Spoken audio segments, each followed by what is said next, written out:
बच्चों, चलिए देखते हैं ये प्रश्न। सिद्ध कीजिए कि समुच्चय A बराबर x जहाँ पे x z में है और x 0 और 12 के बीच में दिए गए निम्नलिखित संबंधों R में से प्रत्येक एक तुल्यता संबंध है। R बराबर है AB के जहाँ A बराबर है B के। इस प्रश्न को हल करने के लिए हम इसकी मुख्य अवधारणा देख लेते हैं।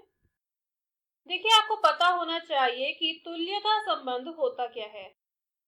तुल्यता संबंध एक संबंध होता है जो कि तीन प्रकार के संबंधों को संतुष्ट करता है। पहला है स्वतुल्य संबंध, दूसरा है सममित संबंध और तीसरा है संक्रमक संबंध।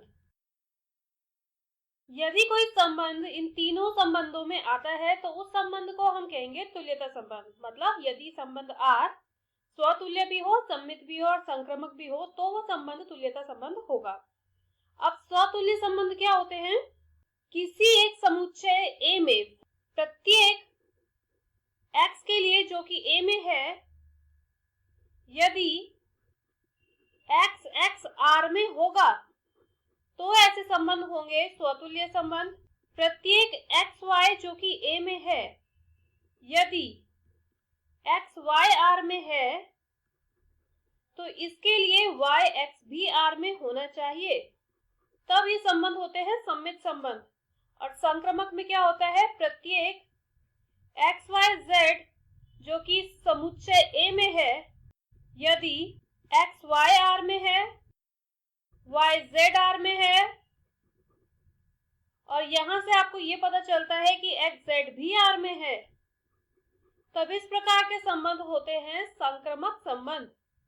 अब हम अपनी इस मुख्य अवधारणा का प्रयोग इस प्रश्न को हल करने में करेंगे, जहां पे समुच्चय A बराबर दिया है x के, जो कि एक पूर्णांक है। और किस प्रकार के पूर्णांक है? 0 से 12 तक के पूर्णांक है, क्योंकि x 0 या 0 से बड़ा है और 12 या 12 से छोटा है। तो पहले तो हम इस वाले समुच्चय को इस प्रकार से लिख सकते हैं: 0 1 2 3 4 5 6 7 8 9 10 11 12। ये सभी अवयव इस समुच्चय में आएंगे। ठीक है। अब संबंध क्या दिया है? संबंध R बराबर दिया है AB के, जहां पे A बराबर है B के। मतलब इस संबंध में इस प्रकार के क्रमित युग्म है जिसमें इसके दोनों अवयव कैसे होंगे? बराबर होंगे।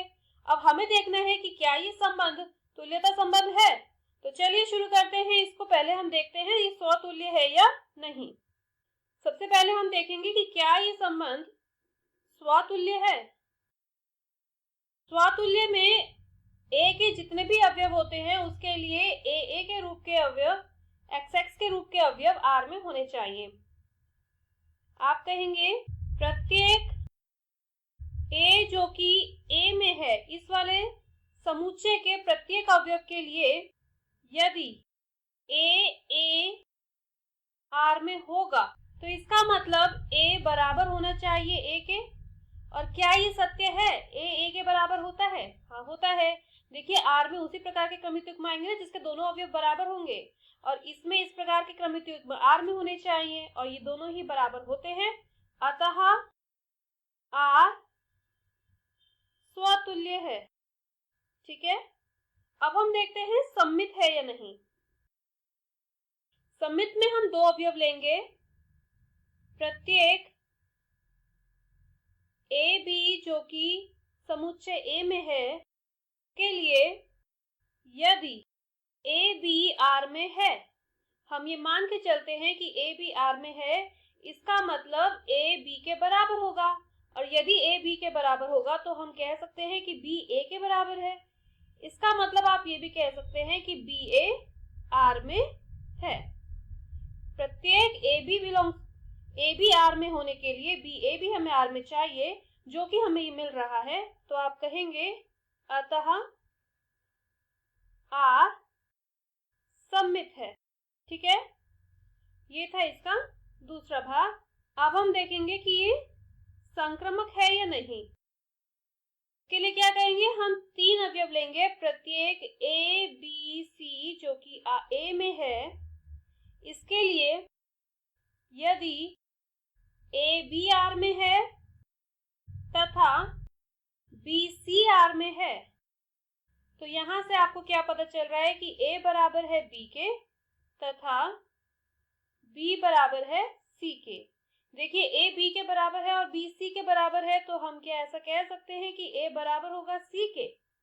हाँ, और जब ए सी के बराबर होगा तो इसका मतलब ए सी भी आर में होगा, और क्योंकि ए सी आर में है तो आप कहेंगे अतः आर संक्रमक है। और आप क्या देख रहे हैं, भाग 1, 2, 3 से भाग 1, 2 व 3 से हमें क्या पता चल रहा है कि आर स्वतुल्य, सममित तथा संक्रमक है। और यदि कोई संबंध स्वतुल्य भी है, सममित भी है और संक्रमक भी है, तो इससे हमें ये पता चलता है कि आर तुल्यता संबंध है। और यही हमें यहाँ पे सिद्ध करना था। मैं आशा करती हूँ मुख्य अवधारणा की मदद से आपको इस प्रश्न का हल समझ आया होगा। धन्यवाद।